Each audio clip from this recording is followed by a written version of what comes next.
Reels वाली बहू। प्रज्ञा को रील्स बनाने का बड़ा ही क्रेज है और वो दिन भर रील्स बनाती रहती है। खाते पीते घूमते फिरते घर में कॉलेज में रील्स बनाने के कारण प्रज्ञा पूरे कॉलेज में हाईलाइटेड है।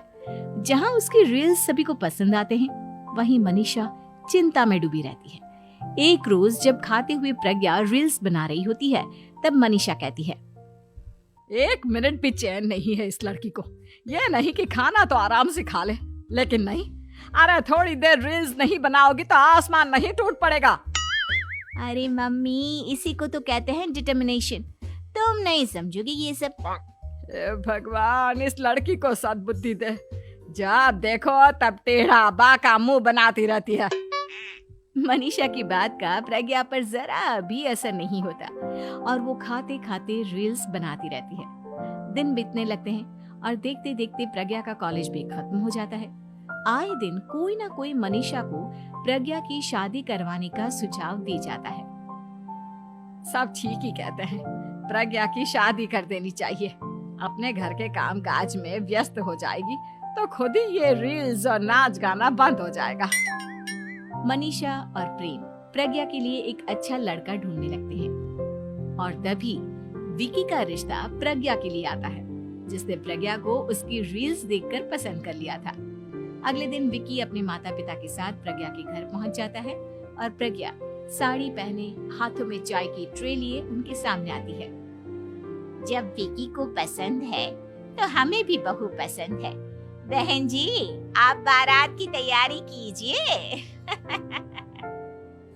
एक बार लड़का लड़की अकेले में बात कर ले तो अच्छा रहेगा। हाँ हाँ, क्यों नहीं। मनीषा विकी को प्रज्ञा के कमरे में भेजती है, जहां प्रज्ञा पहले से ही रील्स बना रही होती है। तभी विकी कहता है, आ गए आपके साजन जी। हमारे साथ ये रील्स कंप्लीट करती तो और भी अच्छा रहता। अच्छा जी, अब आ ही गए हैं तो बना ही लेती हूँ आपके साथ। दोनों मिलकर रील्स बनाते हैं।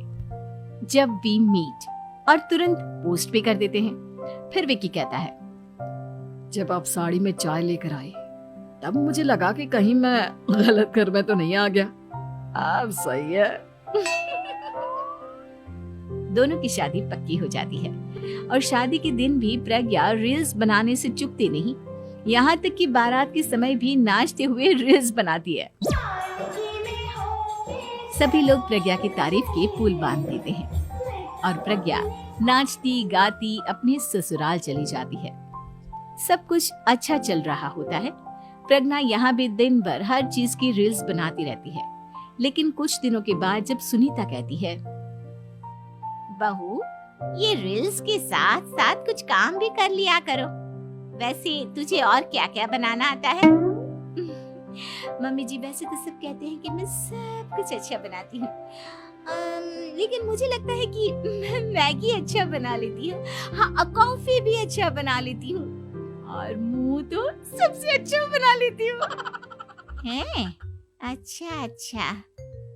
सुनीता अपना माथा पकड़ लेती है और कहती है, बहू, कुछ खाना बनाना भी सीख लेती। मम्मी जी, मैं लंबी प्लानिंग कर रही हूँ।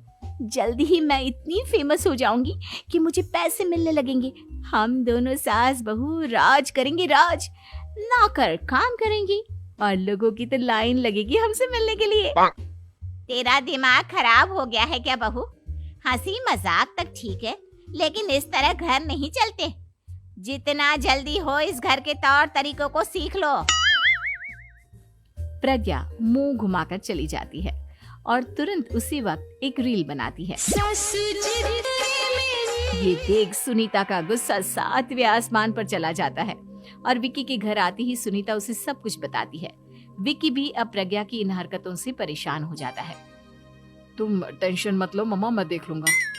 विकी कमरे में जाता है तो देखता है कि प्रज्ञा रील्स बना रही है। विकी बड़े ही प्यार से प्रज्ञा से कहता है, प्रज्ञा, इन सब के लिए मैं तुम्हें मना नहीं कर रहा हूँ, लेकिन फिर भी हर वक्त तो ये अच्छा नहीं लगता ना। समझने की कोशिश करो, मुझे भी तुम्हारा थोड़ा वक्त चाहिए। मैं जब ऑफिस से आता हूँ तो मुझे समय देने की जगह इसी में लगे रहते हो। तुम ज्यादा ही सोच रहे हो। तुम भी मेरे साथ रील्स